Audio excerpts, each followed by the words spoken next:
नमस्कार साथियों, मैं हूं पूनम साहू और आप देख रहे हैं मेरे YouTube चैनल बीमा कवच। LIC और मेरी तरफ से आप सभी का बहुत बहुत स्वागत है। ये सच है कि लोग अपनी गलती से सीखते हैं, लेकिन इससे भी अच्छा रहेगा यदि हम दूसरों की गलती ही देखकर सीख जाएं। आज मैं एक दो नहीं पूरी 15 गलतियां बताऊंगी जो LIC एजेंट अक्सर करते हैं। हमें बहुत बार ये सुनने को मिल ही जाता है कि LIC के व्यवसाय को बढ़ाने के लिए हमें क्या करना चाहिए। किंतु आज के इस वीडियो में हम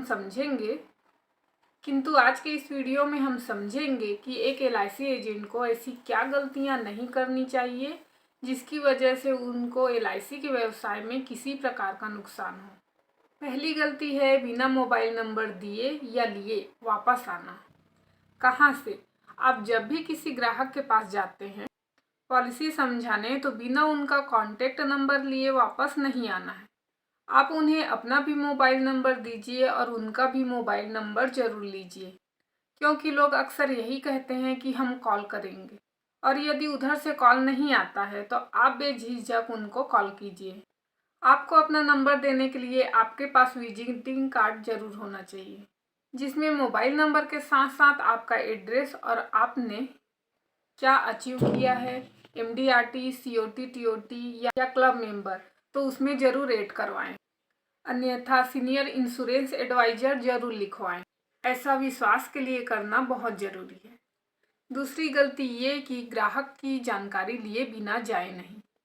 साथियों, जब आप किसी के घर पॉलिसी समझाने जाते हैं, अगर वे आपके पहचान है तब तो ठीक है, और नहीं तो ज़रूरी है कि पहले आप आसपास के लोगों से उनके बारे में कुछ जानकारी हासिल कर लें, जैसे कि वे क्या काम करते हैं, उनके यहाँ कौन कौन रहते हैं। इससे आपको उनके काम की वजह से उनकी आर्थिक स्थिति की जानकारी मिल जाएगी और आप प्लान भी तैयार करके ले जा पाएंगे। जब जानते रहेंगे कि कौन कौन घर में है, बच्चे, पति पत्नी, किसे कौन सी पॉलिसी दे सकते हैं, इस तरह से तैयारी करके जाएं और वहाँ एक ज़बरदस्त प्रेजेंटेशन दें। सटीक जानकारी रहेगी तो सही प्लान बिकेगी। बजट के हिसाब से कोई प्लान का कैलकुलेट करके जाएंगे तो ज़्यादा अच्छा रहेगा। तीसरी गलती जो LIC अभिकर्ता करते हैं, कई LIC अभिकर्ता काम तो करते हैं लेकिन उनका कोई टारगेट नहीं होता। काम करते हैं जब मन लगा तब, ऐसा बिल्कुल नहीं करना चाहिए। हो सकता है कि आप कोई सर्विस में हो या आपका कोई अन्य व्यवसाय हो और आपने पार्ट टाइम काम करने के लिए LIC का चुनाव किया, लेकिन पार्ट टाइम का ये मतलब बिल्कुल नहीं होता कि जब टाइम मिलेगा तब काम करेंगे।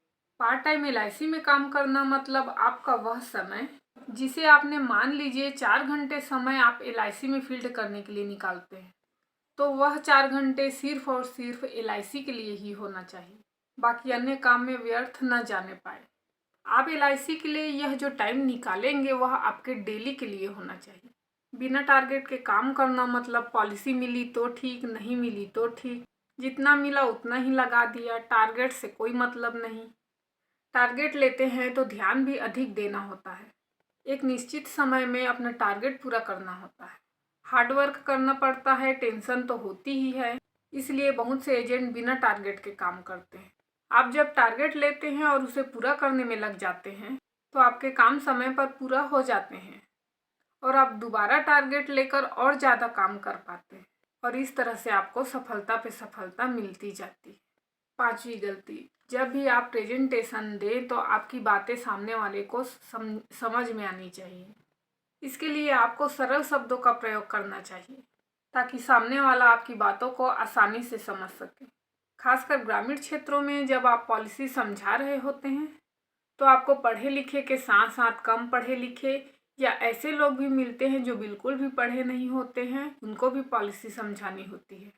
ऐसे सभी लोगों को पॉलिसी समझाते समय सरल और स्पष्ट वाक्यों का प्रयोग करना चाहिए। अगली गलती की बात करते हैं।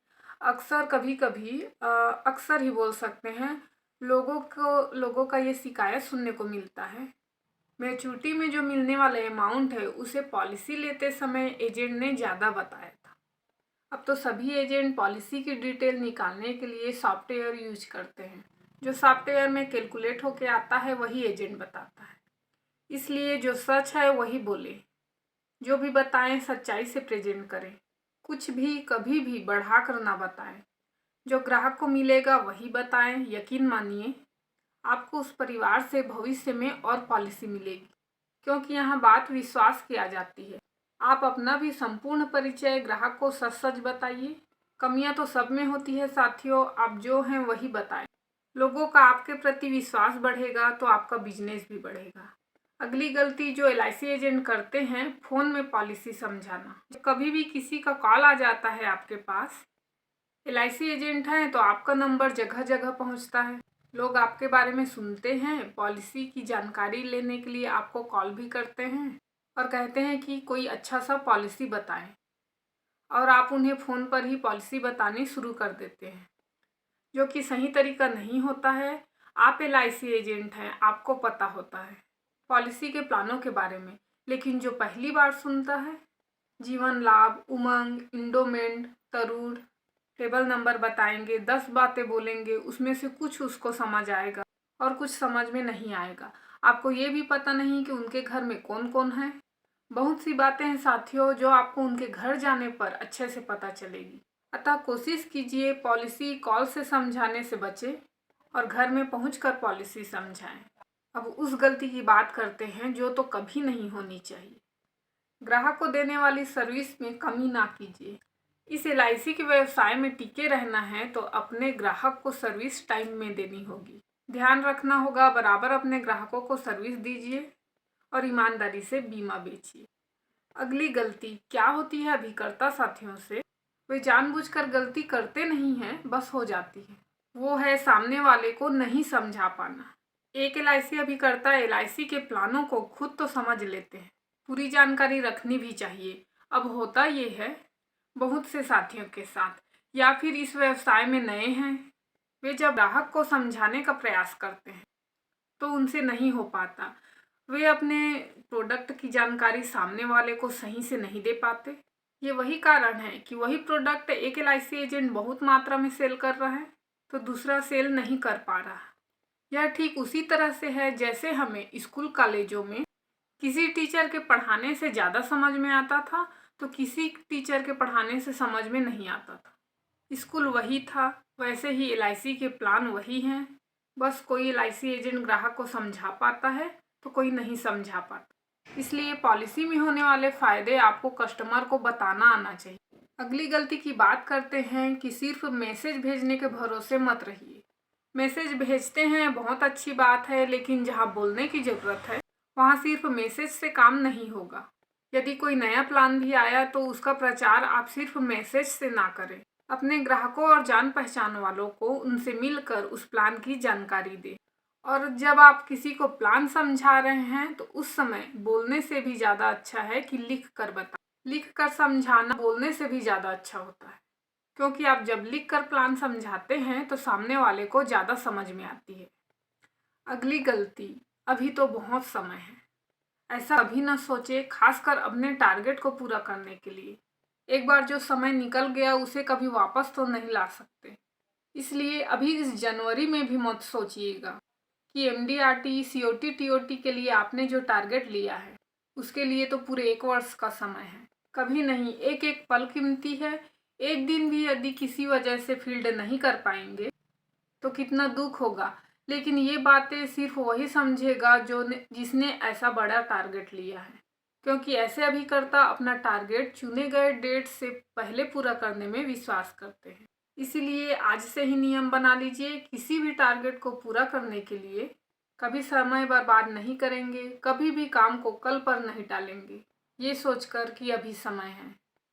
अगली गलती है साथियों, ग्राहक के परिवार वालों पे ध्यान न देना। जब आप किसी को पॉलिसी समझाने जाते हैं उनके घर, तो आपका पूरा ध्यान घर का मेन सदस्य, जो बड़े बुजुर्ग या घर का कमाने वाला हो सकता है, उन्हीं पे टिका होता है। आपके सोचने का मतलब ये हो सकता है कि ये समझ गए मतलब पॉलिसी हो गई, क्योंकि किसी का भी ले पॉलिसी तो यही खरीदेंगे। यहाँ तक तो ठीक है साथियों, लेकिन घर के बाकी सदस्य, उन पर कौन ध्यान देगा? उन पर भी आपको ध्यान देना है। ग्राहक के जीवन साथी को बुलाने का आग्रह करें, एक साथ बैठाकर पॉलिसी समझाएं, घर के बड़े बुजुर्गों को सम्मान दें और घर के बच्चों को बिल्कुल ना भूलें, क्योंकि बच्चे ही उनके असली संपत्ति होते हैं। जिनको घर वाले सबसे ज़्यादा प्रेम करते हैं। उनसे बात करें, अपने जेब में हमेशा टॉफ़ी रखने की आदत डालें, बच्चों को दें। और ध्यान रखने योग्य बात, यदि आप पॉलिसी बच्चे के लिए समझा रहे हैं तो बच्चे का नाम जरूर लें और बच्चे को बार बार उसके नाम लेकर पुकारें। जैसे यदि बच्चे का नाम परी है तो पॉलिसी समझाते समय बोलें, यह पॉलिसी परी के लिए बहुत अच्छा है, परी के पढ़ाई के लिए इतना मिलेगा और परी की उम्र जब इतनी हो जाएगी तो उसे इतना पैसा मिलेगा जो परी के विवाह में काम आएगा। एक अपनापन होना चाहिए, बनावटी नहीं। यकीन मानिए, यदि आपने ऐसा करना शुरू कर दिया तो मन से अपनापन निकलेगा आपके और आपकी यह एक अच्छी आदत बन जाएगी। अगली गलती साथियों जो अक्सर LIC अभिकर्ता करते हैं कि यदि सरेंडर और लोन को सुविधा के रूप में बताते हैं। सरेंडर और लोन को कभी भी ग्राहक को फायदे के रूप में ना बताएं। होता है ना, जब आप किसी को पॉलिसी समझाते हैं, पॉलिसी में होने वाले बेनिफिट को ग्राहक के समक्ष रखते हैं, तो साथ ही साथ यह भी बोलते हैं कि आप इस पॉलिसी में 2 या 3 साल बाद सरेंडर भी करवा सकते हैं। 3 साल बाद सरेंडर होती है और आपको इसमें लोन की भी सुविधा मिलेगी। जरा सोचिए, विचार कीजिए, क्या बता रहे हैं आप? सरेंडर को सुविधा की तरह बता रहे हैं, तो पूरी जानकारी दीजिए सरेंडर की, या फिर सरेंडर को लाभ के रूप में ना बोलिए। तभी तो कई ग्राहक मिलते हैं जो 3 वर्ष पॉलिसी को होने का इंतजार करते रहते हैं सरेंडर कराने के लिए, फिर सरेंडर में रिटर्न देखकर आपसे नाराज हो जाते हैं। ठीक उसी तरह से लोन को भी आप सुविधा की श्रेणी में रखते हैं। ग्राहक को किसी भी काम के लिए जब पैसों की ज़रूरत पड़ती है तो वह आपसे अच्छी खासी चल रही पॉलिसी से लोन निकलवाने को कहेगा। उसके बाद अब वह प्रीमियम भरे या लोन, इस तरह से अच्छी खासी चल रही पॉलिसी में भी रुकावट देखने को मिलता है। इसलिए उन चीज़ों को बेनिफिट के रूप में ना बताइए जिससे ग्राहक नुकसान में चला जाए। और आज के लिए 15 और आखिरी गलती पे नज़र डालते हैं।